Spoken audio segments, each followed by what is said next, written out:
नमस्कार, मैं दीपक कुमार आप सभी का स्वागत करता हूं दादा स्टाइलॉक में। दोस्तों, आप सभी से निवेदन है कि वीडियो को देखिए, लाइक कीजिए, शेयर कीजिए और चैनल को सब्सक्राइब। दोस्तों, आज हम जो चर्चा कर रहे हैं वह एक काफी गंभीर मुद्दा है। दरअसल इस देश में जिस तरीके से इस समय भ्रष्टाचारियों के खिलाफ कार्रवाई हो रही है, जिस तरीके से इस देश की जांच एजेंसियां, चाहे ईडी हो, सीबीआई हो या इनकम टैक्स हो, वह इन भ्रष्टाचारियों के ऊपर नकेल कस रहा है, जिससे बौखलाकर, पगलाकर, हताश होकर और निराश विपक्ष, ये भ्रष्टाचारी, चाहे वो सफेदपोश नेता हो या सरकारी कर्मचारी, वह सब के सब इस देश के जांच एजेंसी ईडी, सीबीआई और इनकम टैक्स का जो चरित्र हनन करने में लगा हुआ है। जो लोग यह मानते हैं कि ईडी, इनकम टैक्स और सीबीआई राजनीतिक विद्वेष के कारण काम करती है, उन सभी लोगों के लिए एक बहुत बड़ा खबर पश्चिम बंगाल से आया। और यह पहली बार ऐसा नहीं हुआ, इससे पहले भी हो चुका है। दरअसल आप सभी को पता है कि 5 जनवरी को ईडी, जांच एजेंसी ईडी पश्चिम बंगाल में राशन घोटाले के मामले में जो कार्रवाई करने गया था टीएमसी के नेता शाहजहां शेख के यहाँ, उस दौरान किस तरीके से जांच एजेंसियों के ऊपर हमले हुआ, किस तरीके से उन ईडी के 5 अधिकारियों को घेर कर मॉब लिंचिंग का प्रयास किया गया। अगर उनके पास सेंट्रल फोर्सेस नहीं होता तो यह संभव था कि उन 5 अधिकारियों की हत्या कर दी जाती, उन टीएमसी के गुंडों के द्वारा, रोहिंग्या आतंकवादियों के द्वारा, जिसको पश्चिम बंगाल में कांग्रेस पार्टी का नेता, जो कि लोकसभा में विपक्ष का नेता है, अधीर रंजन चौधरी ने भी माना था। उन्होंने भी कहा था कि पश्चिम बंगाल में ईडी अधिकारियों का हत्या भी हो जाता। उस घटना का विरोध करने के बजाय, उसकी निंदा करने के बजाय, जिस तरीके से इस देश के वह तमाम मोदी विरोधी दल और उनके नेता प्रशंसा कर रहे थे, और वह उन दंगाइयों को दोषी न बताकर जांच एजेंसियों को ही दोषी बता रहे थे।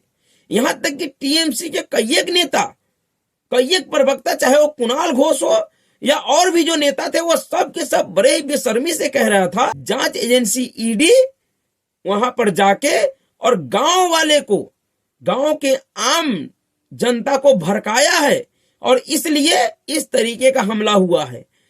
एक बैल बुद्धि भी इंसान होगा, उसको भी इतना समझ होगा कि कोई भी जांच एजेंसी जो किसी भ्रष्टाचारी पर, किसी अपराधी पे कार्रवाई करने जाता है, तो उनको आम नागरिकों से कोई लेना देना नहीं होता है।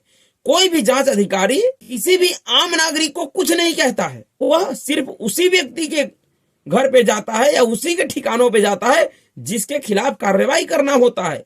तो इस पूरे घटना में आम नागरिक कहां से आ गया, यह समझ से परे है। लेकिन उसी पार्टी के, उसी टीएमसी के और ममता बनर्जी के सबसे खास नेता फिरहाद हकीम ने जो कहा है, वह उन तमाम सफेदपोश भ्रष्टाचारियों एवं उनके समर्थकों के मुंह पे तमाचे की तरह है, जो ये कहते हैं कि ईडी, सीबीआई और इनकम टैक्स राजनीति से प्रेरित होकर कार्रवाई करता है। जो ईडी के पर कतरवाने के लिए जो राजनीतिक दल सुप्रीम कोर्ट में अपील करते हैं, यह उन सब के ऊपर एक तमाचा की तरह है। दरअसल फिरहाद हकीम, जो कि मुख्यमंत्री ममता बनर्जी का सबसे करीबी नेता है, उसने स्वीकार किया है कि टीएमसी के अंदर भ्रष्ट नेता हैं जिन्होंने भ्रष्टाचार किया है। इतना बड़ा कबूलनामा उन सभी सफेदपोश भ्रष्टाचारियों के मुंह पे तमाचा है और उनके समर्थकों पे, जो ईडी और सीबीआई को दिन रात गाली देते हैं। अगर ईडी और सीबीआई राजनीति से प्रेरित होकर काम करते हैं, तो फिर इन भ्रष्टाचारियों के घर में जब छापे पड़ता है तो एक करोड़ों रुपये कैसे निकल जाता है? क्या वो भी ईडी और सीबीआई रखे जाता है? जो अभी झारखंड से कांग्रेस पार्टी के राज्यसभा सांसद धीरज साहू के घर से जो 350 करोड़ रुपया मिला था, वो क्या ईडी ने रखा था या इनकम टैक्स ने रखा था? किसने रखा था? जो पश्चिम बंगाल के शिक्षा मंत्री पार्थ चटर्जी और उनकी गर्लफ्रेंड अर्पिता मुखर्जी के ठिकानों से जो 50-51 करोड़ रुपये बरामद किया, वो किसने रखा था?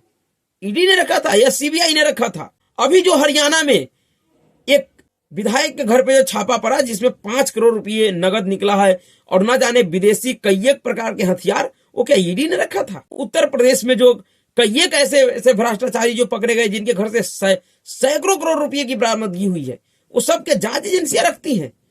उसके बावजूद भी यह कहना कि ईडी और सीबीआई राजनीति से प्रेरित होकर काम करती है, यह मूर्खता के हद की पराकाष्ठा है। और सबसे ज्यादा मूर्खता तो वो करते हैं जो इन सफेद पोस्ट भ्रष्टाचारियों का समर्थक होता है।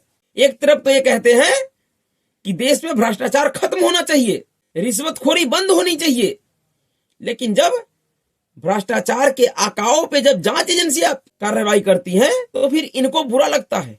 कहते हैं हमारे आका पे क्यों कार्रवाई कर रहे हो, ये तो बड़े साफ सुथरा दूध की धुला हुआ है। मैं इस बात को कतई नहीं मानता हूं कि जितने भी राजनीतिक दल हैं उन सभी दलों में सभी लोग भ्रष्ट होते हैं या सभी लोग ईमानदार होते हैं। भाजपा में भी बहुत से ऐसे नेता हैं या होंगे जो भ्रष्ट होंगे, जिन्होंने भ्रष्टाचार किया होगा।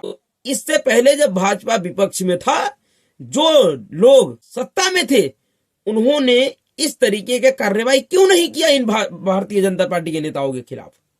या अभी भी जिन राज्यों में गैर बीजेपी सरकार है, उन राज्यों में जो बीजेपी के नेता जो भ्रष्ट हैं, जिसके लिए ये सभी मोदी विरोधी दल और इनके समर्थक चिल्लाते हैं, पागलों की तरह बयानबाजी करते हैं कि भाजपा नेताओं के खिलाफ क्यों नहीं कार्रवाई होता है, तो उन सरकारों को किसने रोका है? क्या उसके पास इस तरीके की कार्रवाई करने की शक्ति नहीं है? क्या उनके पास एजेंसियां नहीं है?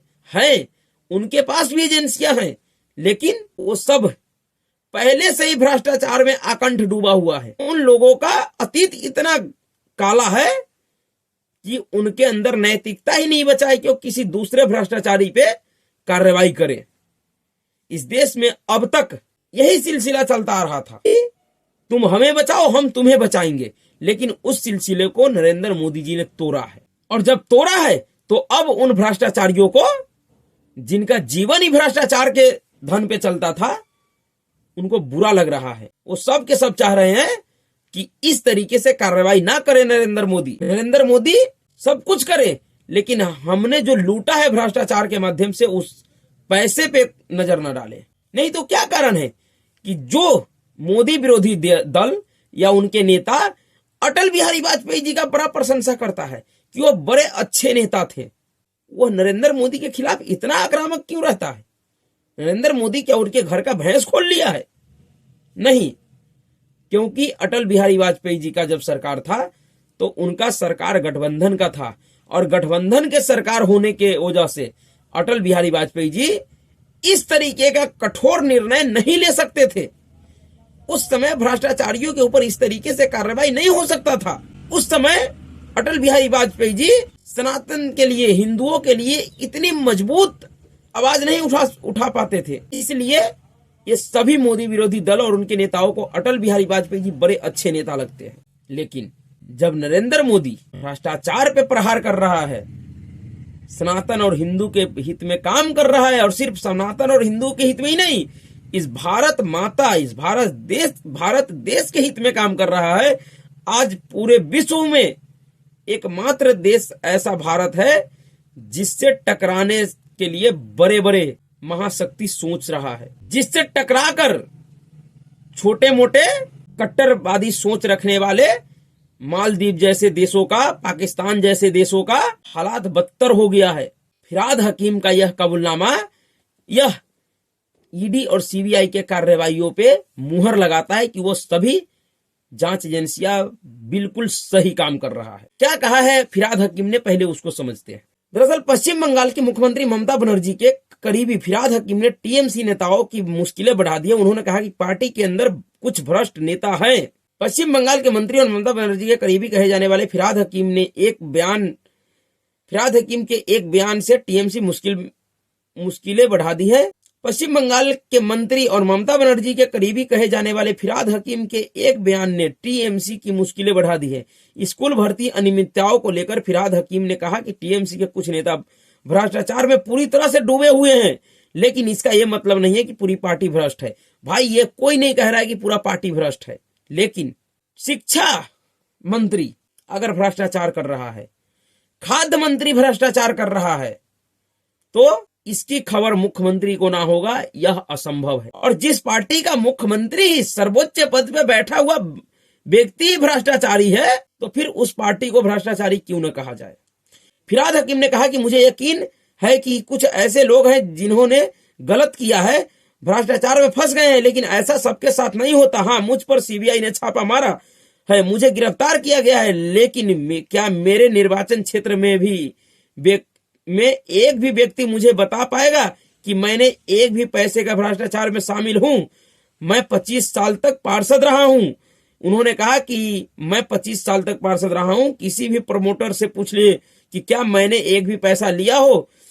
यह भाजपा द्वारा बनाई जा रही धारणा है, क्योंकि वे हमसे राजनीतिक रूप से लड़ नहीं सकते हैं। उनके पास ममता बनर्जी सरकार की कल्याणकारी योजनाएं नहीं है, उनके पास कोई संगठन नहीं है, वो एजेंसियों पर निर्भर है, लेकिन हम उनसे डरने वाले नहीं हैं।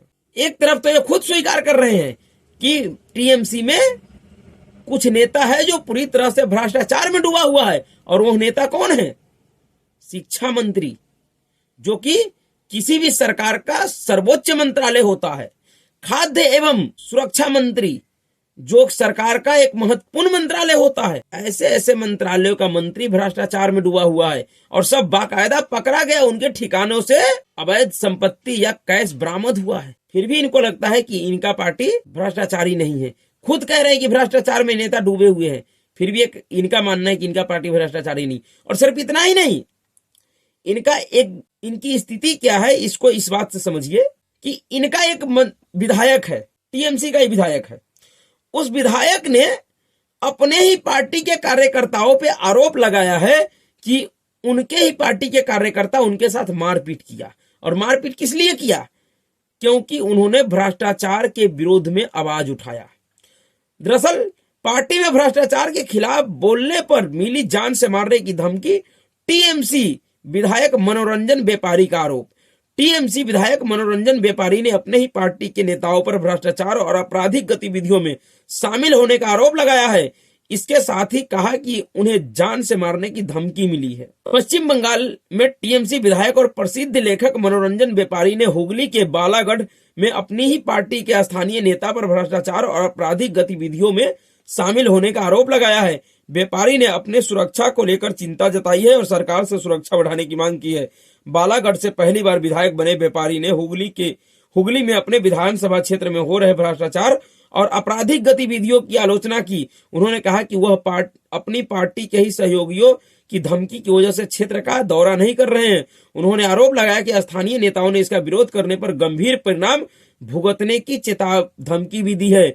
उन्होंने कहा कि मैं यह सोच समझकर टीएमसी में शामिल हुआ था कि मुझे जनता के लिए काम करने के लिए एक मंच मिलेगा, लेकिन बालागढ़ में कुछ स्थानीय टीएमसी नेता अपराध और भ्रष्टाचार का शो चला रहे हैं। जब मैंने इसका विरोध किया तो उन्होंने धमकी दी कि मुझे मार दिया जाएगा।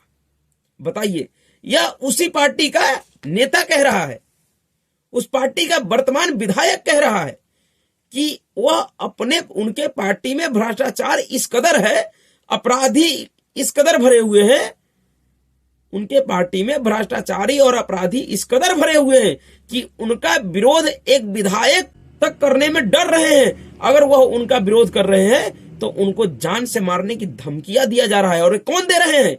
ममता बनर्जी की पार्टी टीएमसी के कार्यकर्ता। और जानते हैं कार्यकर्ता कौन होगा?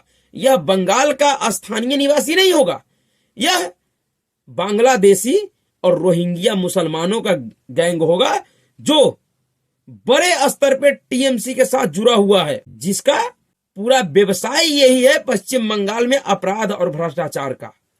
और कोई नेता, कोई व्यक्ति अगर उसके उस व्यवसाय पे प्रहार करे तो भला वह कैसे बर्दाश्त करेगा?